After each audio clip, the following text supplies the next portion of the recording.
Welcome to Al Hadi Foundation School.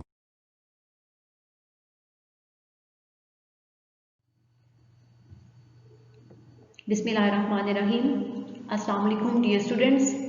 Students, today we are going to start our maths lecture from chapter number 7, Geometry.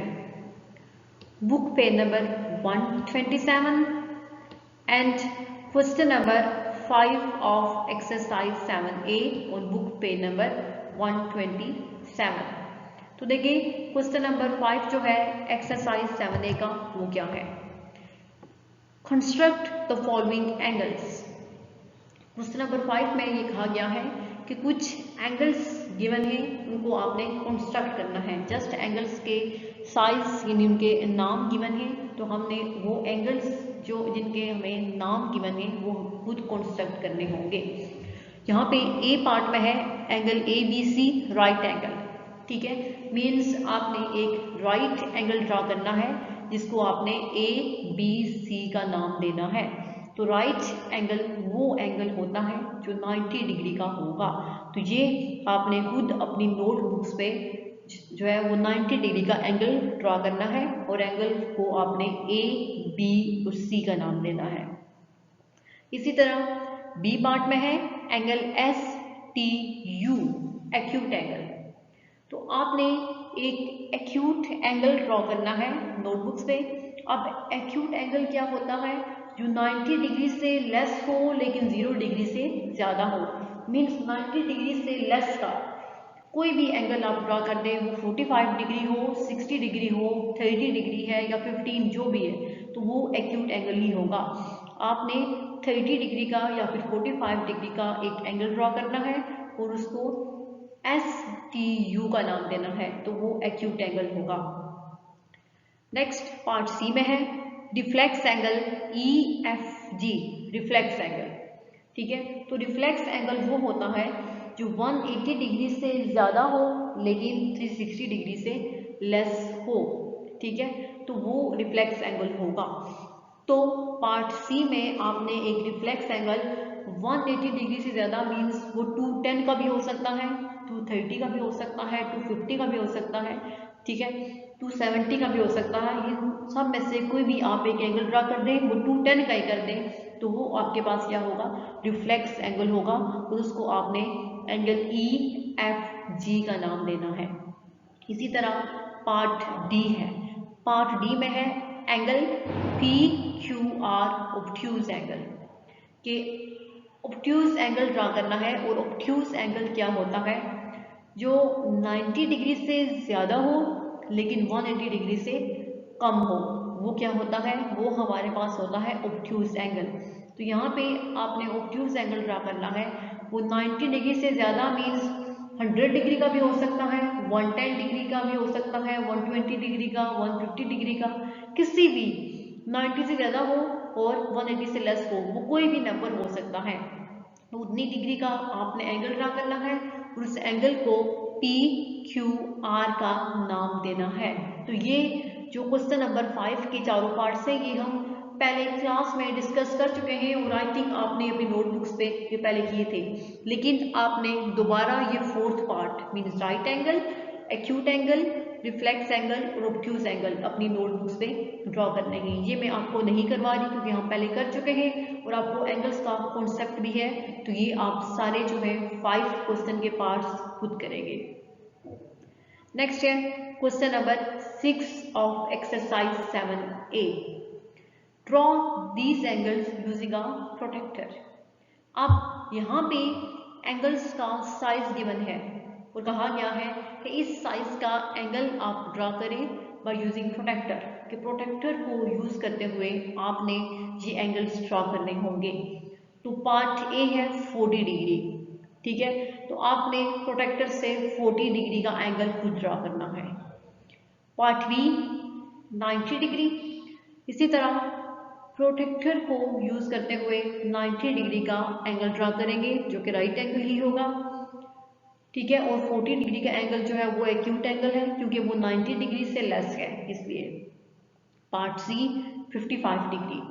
इसी तरह आपने protector को use करते हुए 55 degree का angle draw करना है और ये आपको पहले भी मैंने बताया था कि अगर आपने 180 डिग्री से लेस यानी 180 डिग्री तक कोई भी एंगल ड्रा करना हो तो फिर हम जो चेक करते हैं हमारे पास वो जो प्रोटेक्टर पे डिग्रीज होती हैं हम उनको एंटी क्लॉकवाइज चेक करते हैं, ठीक है, वो एंटी क्लॉकवाइज लेते हैं। लेकिन अगर हमें 180 से ज़्यादा यानी कि 360 से तक कोई भी एंगल चाहिए हो तो हम हमारे पास जो प्रोटेक्टर होता है उसकी जो डायरेक्शन होती है डिग्रीज उनको क्लॉकवाइज डायरेक्शन में चेक करते हैं। तो यहाँ पे आपकी सारी मेजरमेंट्स जो है वो जस्ट एंटी क्लॉकवाइज डायरेक्शन में होंगी। इसी तरह डी पार्ट में है 60 डिग्री, तो आपने 60 डिग्री का एंगल ड्रॉ करना है। ये तीनों एंगल्स जो है वो एक्यूट एंगल्स होंगे क्योंकि 90 डिग्री से लेस है। ई पार्ट में है 115 डिग्री, ठीक है, तो 115 डिग्री का एंगल आपने प्रोटेक्टर को यूज करते हुए ड्रा करना है और ये एक ऑब्ट्यूज एंगल होगा क्योंकि ये 90 डिग्री से ज़्यादा है लेकिन 180 डिग्री से लेस है, तो ये ऑब्ट्यूज एंगल है।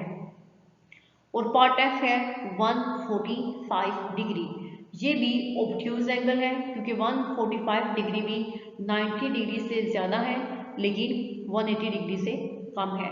तो इसलिए ये सारे पार्ट्स जो हैं इनमें जस्ट 3 टाइप्स एंगल्स की डिस्कस हो रही है, right angle, obtuse angle and acute angle. तो ये एंगल्स आपने खुद प्रोटेक्टर से अपनी नोटबुक्स पे ड्रॉ करने हैं। ये पहले भी आपकी नोटबुक्स पे हैं, ठीक है, आप पहले भी इनको ड्रॉ कर चुके हैं लेकिन दोबारा रिवाइज करना है आपने। क्वेश्चन नंबर 5 और 6 में जितने भी पार्ट्स आपको गिवन है ये दोबारा से आप अपनी नोटबुक्स पे सॉल्व करेंगे, ठीक है। नेक्स्ट है क्वेश्चन नंबर 7।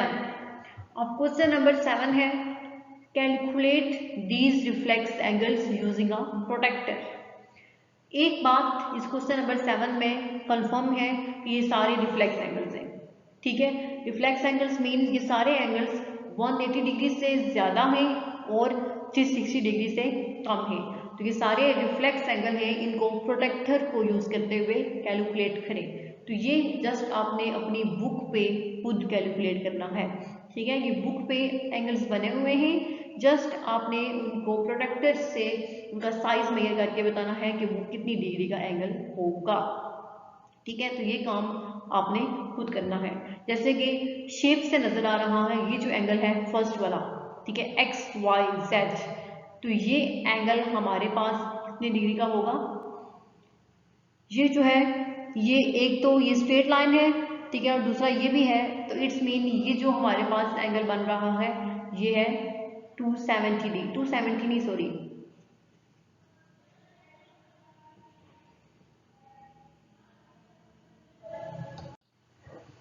तो ये जो हमारे पास पार्ट ए में ये जो एंगल शेप से जाहिर है, आई थिंक ये एंगल जो है वो है हमारे पास 240 डिग्री का, ठीक है, 240 डिग्री का रिफ्लेक्स एंगल ही होता है क्योंकि वो 180 डिग्री से ज़्यादा है और 360 डिग्री से लेस है।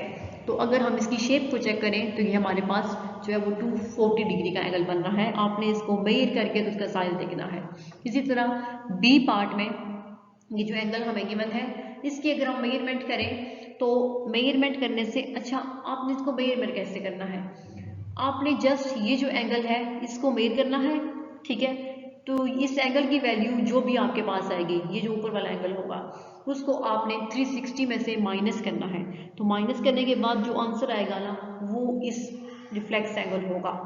इसी तरह ये जो एंगल है अगर अब हम ये एंगल मेजर करें तो ये हमारे पास 30 डिग्री का एंगल होगा, SRT या TRS, ये एंगल होगा 30 डिग्री का।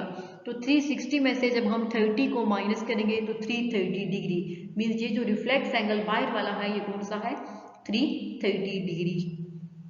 इसी तरह सी पार्ट है, तो सी पार्ट में भी अगर हम इस अंदर वाले एंगल को मेजर करें तो ये 90 डिग्री मीन्स राइट एंगल नजर आ रहा है कि ये राइट एंगल है। तो 360 माइनस 90 हमारे पास इक्वल होगा 270 डिग्री के। तो सी पार्ट में हमें ये जो एंगल नजर आ रहा है ये रिफ्लेक्स एंगल है, इसका साइज कितना है 270 डिग्री। इसी तरह ये जो डी पार्ट है इसमें भी अगर हम ये एंगल मेजर करें तो ये हमारे पास होगा 70 डिग्री, आई थिंक 70 या 60 डिग्री का। तो इसमें से जब हम माइनस करेंगे 360 में से 70 को या 60 को, जो भी आपके पास मेजरमेंट आएंगी, ठीक है, तो उसको माइनस करने के से हमारे पास जो आंसर होगा वो साइज का रिफ्लेक्स एंगल होगा। तो क्वेश्चन नंबर 7 में आपने खुद जो है वो एंगल्स के साइज मेजर करके तो रिफ्लेक्स एंगल बताने हैं कि इन रिफ्लेक्स एंगल्स का साइज क्या है, बुक पे सॉल्व करना होगा। और क्वेश्चन नंबर 5 और क्वेश्चन नंबर 6 के सारे पार्ट्स आपने प्रोटेक्टर की मदद से वो नोटबुक पे सॉल्व करने हैं। ये हम पहले कर चुके हैं, लेकिन अगेन आप इनको रिवाइज करेंगे। क्वेश्चन नंबर 5 और 6 के सारे पार्ट्स आपने नोटबुक पे सॉल्व करने होंगे। तो ये क्वेश्चन नंबर 8, इसको आप स्किप कर दें, इसको क्रॉस कर दें, ये हमने नहीं करना। तो आज वाले लेक्चर में हमने एक्सरसाइज 7A जो है वो कंप्लीट कर ली है। 5, 6, 7 क्वेश्चंस किए हैं, 8 नहीं करना। नेक्स्ट लेक्चर में इंशाल्लाह हम एडजस्टेंट, कम्प्लीमेंट्री और सप्लीमेंट्री एंगल्स का कॉन्सेप्ट सीखेंगे कि वो क्या होते हैं।